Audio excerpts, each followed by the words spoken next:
What is up, everyone? Welcome to another episode of Talking Timepieces with Tony. I'm Tony. Today I am wearing my Zenith Pilot, just my everyday. I love this watch. So today's video, and that's Paco, as you can see, getting off the couch there. Decided to do a video on picking one watch from the top 10 Swiss luxury brands. Now, this would just be my pick because some of these watches I really don't want. Like I don't care less about Richard Mille. But having said that, if you could only have one watch, a total collection of 10 watches, and only from the top 10 luxury best-selling brands, which would you pick? And these are my picks. So we have, I'm just going to tell you right now, we got Rolex, Cartier, Omega, AP, Audemars Piguet, Patek, Philippe, Richard Mille, Longines, Vacheron Constantin, Breitling, and IWC. Okay, so, and of course I wrote it down just because my memory sometimes goes, but I'm going to pick one watch from each of these brands as to what watch I would want or I would have to have if I could only have a 10 watch collection and only from the top 10 luxury brands. So, and I like you guys to also, participate. You don't have to give me all 10, and again, I know I'll get some comments, people go, Grand Seiko. It's like, dude, they're not in the top 10 and they're not Swiss, you know what I mean? So I know how it's like some people don't really listen to what the concept of the video is, but hey, whatever, let's get started. So I'll start from 10 and work my way to number 1, all right? Number 10 top selling brand is IWC.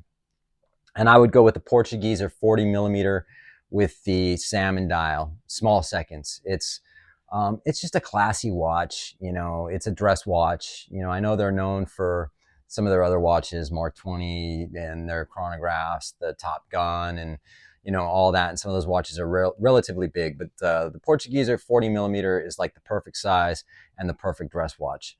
So I think that's what I would take from IWC. I would have said the Mark 20, but I have the Zenith Pilot, and they're very similar aesthetically. But then again, that's where I'm at. Breitling would be number 9.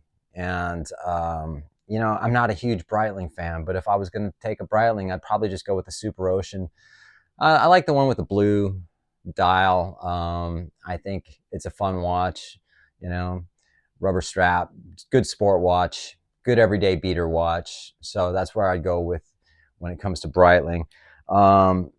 Number 8 would be Vacheron Constantin.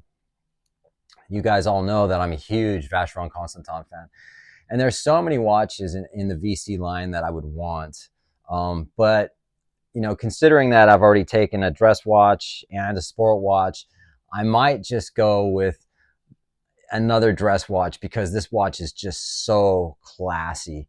And that would be the Traditional 40 millimeter platinum tourbillon with a green dial, green alligator strap. That watch is insane. Price wise, you can buy a house with that in some parts of the country, a nice house. Yeah, that's what I would go with on the VC, just to have that. It would be so sick. Beautiful watch, love it. And again, with this video, I'm not talking about what group, like the Richemont group, LVMH, or whatever. I'm not talking about that. I'm just talking about just overall, based off aesthetics and just the watch in general. So with that being said, number 7 with Longines, I would go with the Tuxedo Chronograph. Think another one that's just super classy, classic, good everyday watch. Longines makes, phenomenal watches at a great price point. They've been around for a very long time. And yeah, so that's where I'd be with Longines. Next up would be Richard Mille. I am not a fan of Richard Mille. Richard Mille, whatever. I think the watches in general, they look like a watch you could go in and buy at a freaking gas station or at a novelty store. It's a joke watch. They just don't. I don't know. I don't care. Send me some hate comments on it, but I would go with the RM035, the Americas, which is a limited edition in ceramic, which is the Rafael Nadal. I would go with that one just simply because it's not so ostentatious, not so gaudy, not in your face. It's more of a watch that's looks more like a watch as opposed to a piece of candy. So that's where I would go with Richard Mille.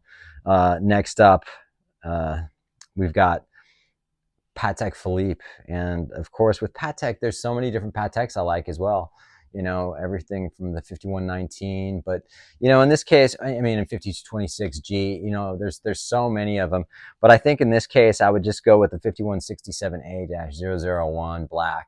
Now, that's just a simple Aquanaut in black. I know it looks very similar to the Zenith, but you know, I've always wanted an Aquanaut, and that's probably the watch I would pick. There's a couple others that there's a couple other Aquanauts that I really like as well.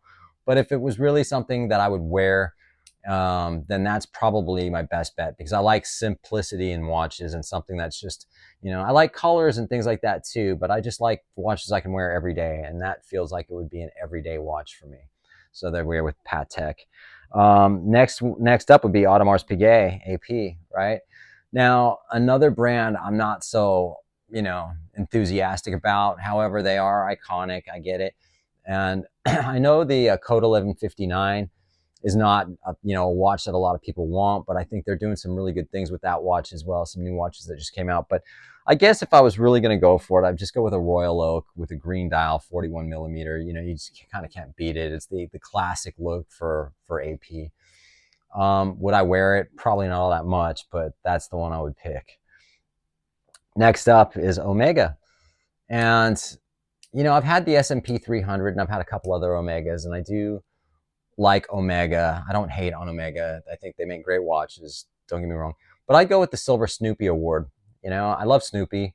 And I think the Speedmaster, excuse me, what it represents, I think I would go with that one. That would be because it's a fun watch. It's not so serious, you know what I mean? I mean, how can you take anything serious that has a freaking Peanuts character on it? You know, Snoopy's awesome. That's what I would go with as far as Omega. Next up, Cartier, the #2 brand, Swiss brand. A lot of people don't know that it used to be Omega, and then Cartier surpassed them to the second spot a couple years ago. And with Cartier, again, I love Cartier, one of my favorite brands, you know, top 3 brands, you know, because I've got Rolex are like, I want to say my #1. Cartier and Zenith are tied, you know, but it would be either Rolex, Cartier, Zenith, or Rolex, Zenith, Cartier, you know. But for the Cartier, I would definitely go with the Tortue Mono-Pusher. And I would do it in rose gold, only simply because, you know, most of the watches on here that I've picked are all either stainless or, of course, platinum or ceramic. But I would go with the Mono-Pusher in rose gold. I think everyone should have a gold watch in their collection. I think it looks cool. I think it's classic looking. It's, you know, stemmed from a reissue from their CP collection, which is their highest of horology. I know they made them in limited edition and they're not easy to come by, but that's what I would go with. And then, of course, #1, Rolex, right? Got to go with what? I mean, there's a lot, and I have a lot, but when it really comes down to it, even though it's not the most comfortable of watches that I have, as far as Rolex is concerned, I would still go with my Rolex GMT Batgirl. I mean, it's just, what can you say? I mean, it's a overall 40 millimeter, you know, just beautiful everyday watch if you want. It is a little blingy with the Jubilee bracelet, but that's the watch I would take as far as Rolex goes, for sure. Sorry, apologize. So that being said, I appreciate everyone who likes and subscribes. And, you know, if you want to participate, tell me. You don't have to give me your whole list of 10. I mean, it's a lot of work to do that. But I appreciate it and hope you enjoyed this video. I really do these videos because, you know, I like doing them, for one. But, you know, it's you guys that help make me stay motivated to do it, especially when you do like, or when I get new subscribers. You know, it's been a little slow for the last couple of months, but I appreciate you guys, and you have a good one.